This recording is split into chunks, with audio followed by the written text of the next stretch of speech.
Now remember, when you're using watercolors, you need to consider the lighter values first. So you can see I sort of started on mine. I look at the lighter values. If we take a look at the photo that I'm working from, and again, you don't have to work from a photo. So I'm finding the lighter values. Okay, if you need to, you can outline those with a pencil and sort of the shapes there, the shapes, the little mountain shapes. Okay, whatever is most helpful for you. I did some sort of freehand painting in there a little bit with the clouds because they're kind of poofy. All right, so it kind of blends together. I was working some wet into wet right there. And like down in here, I drew out some of the shapes, so I knew kind of more or less where those were going to be. But mostly I drew out the mountain shapes and the tree shapes and the lines around where the lake and the bottom of the little valley meet. Okay, so now I need to start thinking about the darker values. So I might want to go into painting some of these areas. Okay, I could, like in here, I could continue to layer that, which I think I'm probably going to do. So I think I'm going to do some layering in here, do some blues, and maybe do another sort of a different value, maybe kind of in here. And I'll sort of maybe leave that a little bit for a little bit later. I kind of like the sky how it is. I might do a little bit more to it. So, all right, let's get set up. So I took some little time off, and I let this dry overnight. So you need to make sure you clean this out. Now, if you have a color in there that you still want, all you have to do is just add a little water to it, just a little bit, and then it'll come back to life, and you'll be able to use it. But I don't want any of these colors, so I'm going to go ahead and just get a little paper towel wet and really get in there and clean it. And then you got to dry it too. You know, and even if there's a little bit in the corners, that's fine as long as you have your paint here. If you're really mixing the corners, then you're going to have a problem. Okay, but it's best to do this sort of before you or after you are finished painting for a session, right? But if you forget, again, it's really easy. I just do a little water in there, hardly any, and it just comes right off. But I like mine to be nice and clean. And then when I'm using oil paints on my own time, I know a lot of times I don't clean my palette. I'll save with the paint, and sometimes, you know, it'll be, you know, several weeks before I get back to my painting. Well, that's okay. I can just scrape off the old paint, and I can mix some new colors. It's just a little bit more work. All right, let's adjust that and bring that up.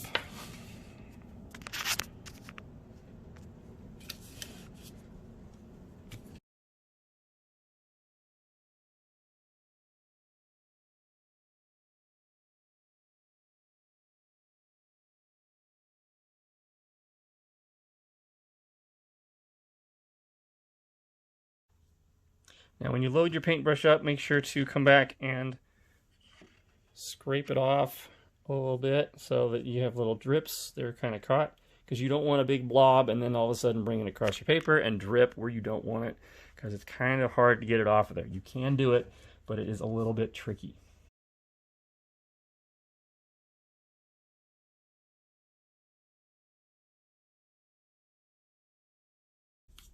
And just remember, as you're painting, you have to be careful, but you want to keep it kind of wet. So I'm going to put a few chunks in here, so the tree, because it sort of shows through on the trees.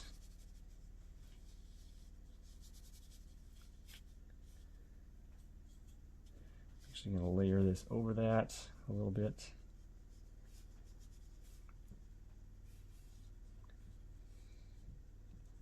Okay, now down in here, this is a little bit different blue.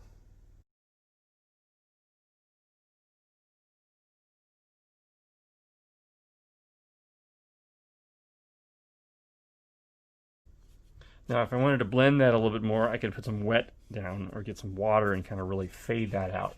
But I kind of like how it is right now.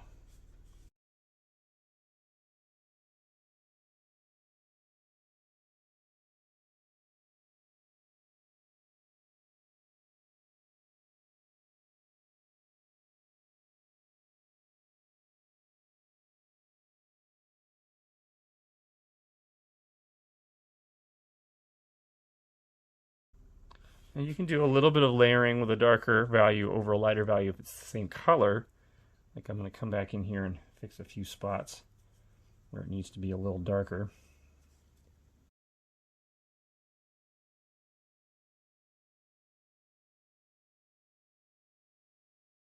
And if you needed to blend a little bit more, just take a little water and just kind of whoosh it around and it'll activate over there. Thinking this looks pretty good. All right, so I think I'm pretty satisfied with that. For another good pass, and again, it's very much a process. All right, I'm going to do this mountain area here.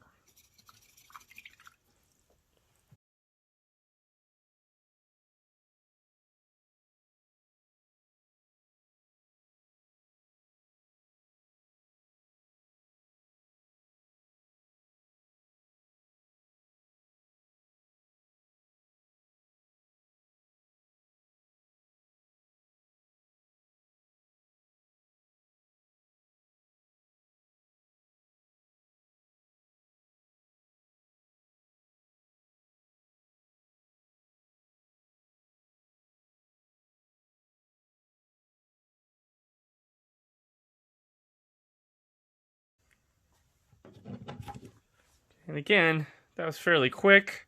I'm just kind of looking at that in between color.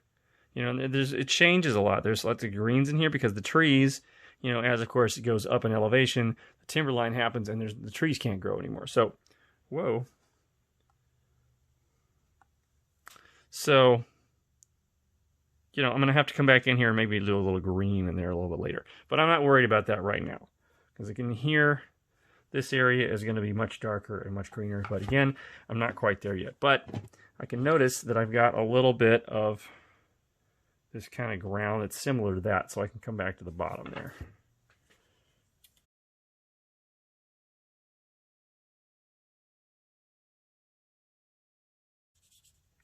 Now I do have to watch out when I do this area here that, right, it's kind of chunky, so I don't want that. So I'll bring some water and I'll just kind of just blend that, just kind of wiggle it around. Remember, you don't want your brush to have a bad hair day. You want it to always be a nice point. Just kind of do a little of that. That looks better. Okay. All right, what else can I work on? I can't work on this area here because it'll run into that and it'll bleed, and I don't want that. I want a nice like area line. I don't want it being super fuzzy right there. I could maybe do the trees over here. I know I can work on this other blue that's down in here, so I'll work on this area right here.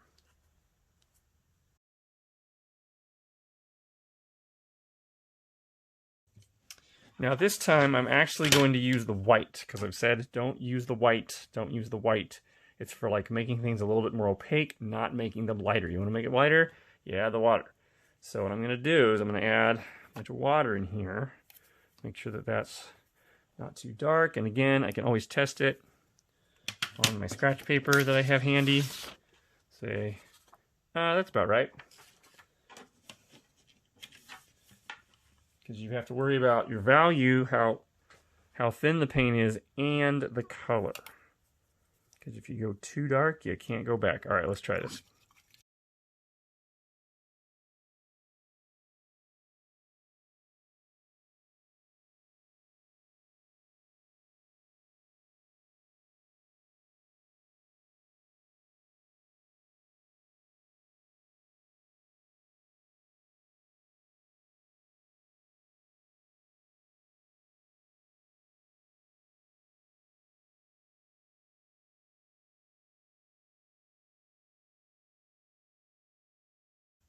Now, even if I'm going over my trees, again, I'll let it dry and I can boom, I can knock it right back over.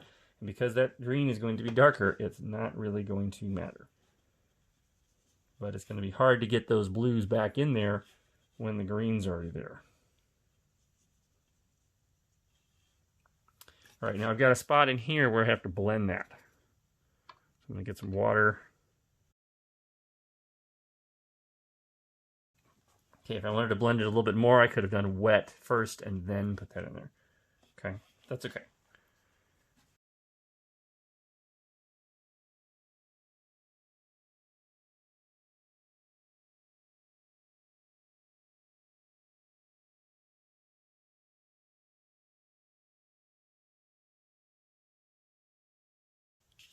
Now, as you paint, if you don't use a ton of water and you don't do a lot of wet on wet, or you scrape your brush off, like up here, this is fairly dry. Now you can actually go back into it with a hairdryer and you can blow dry this like totally dry. And again, this is light value, so now I got a little dot down here. So if you have a little dot and you use a blow dryer on it, it's going to blow the dot and cause little lines, and you don't want that. So if it's dry and you don't see any shiny water droplets, you can use a hairdryer if you want to speed up the process. That way, hey, if you worked on it in the morning and you want to come back to it later in the afternoon because you have art later on in the afternoon, you can do that. Or you can bust it out during the session, have it dry to you, and then just go ahead and keep painting. But I think for now, I'm going to do one more section because this is fairly dry and I can work next to it and it should be okay. I'm going to do this section up here.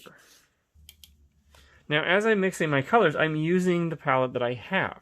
Okay, now again, I want people to be mixing their own colors as well. There are those color requirements. However, every single color I've used, with the exception of some of the blue in here where all I did was create a value of it. I diluted the blue, but I'm changing all of these colors, mixing these things. So it's nice to have a palette that has a lot of variety where you can mix, and so you don't have to just keep mixing from the same three.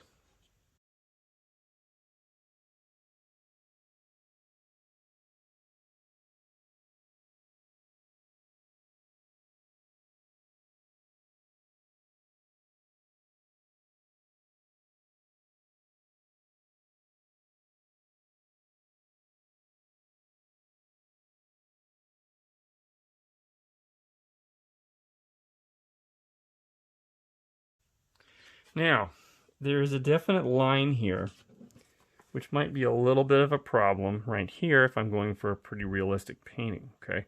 But there's other marks in here so I can mess around with it. But I can put another layer of paint in there, okay? So I can get some darker stuff in there.